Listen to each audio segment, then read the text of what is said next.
Unlike AI blocks, content blocks are static and don't process information.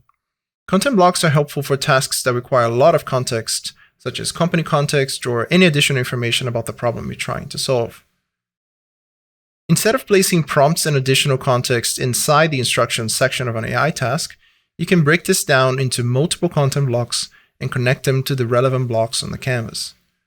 After connecting them, you can reference the block titles in your instructions to make your prompts easier to write and inspect.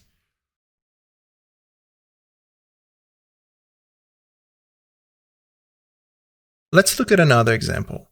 If you want to summarize an article, it's better to add it to a content block and then connect it to an AI task instead of placing both the article and prompt inside the AI block.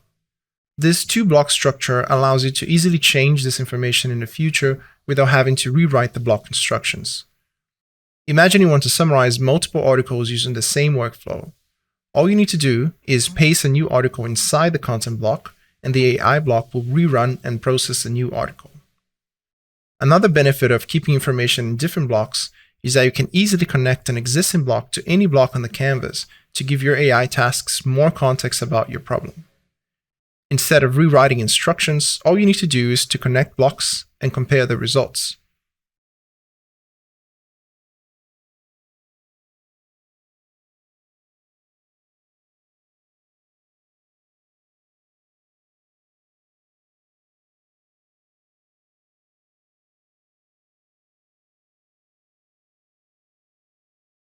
Content blocks can also help group outputs from different blocks into one block.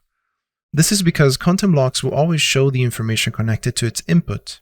For example, if you have 3 AI tasks connected to the input of a content block, the content block will show all 3 outputs in one place as soon as they finish processing. This pattern is useful to aggregate information in one block before sending it to a new block. In this example, I'm grouping the output of 4 AI tasks in one content block before sending it to a text-to-speech model. Gravity is one of the 4 fundamental forces of nature, alongside the electromagnetic force, the strong nuclear force, and the weak nuclear force. You can also edit what's inside a content block. Say you want to delete a few sentences or add comments to a previous output. You can double-click on a content block to trigger edit mode. After finishing your edits, you can deselect the block by clicking on a canvas. One thing to remember is that content blocks receiving information from other blocks will erase your edits once the previous block has a new output. If you want to protect your edits, removing connections or duplicating a block is necessary.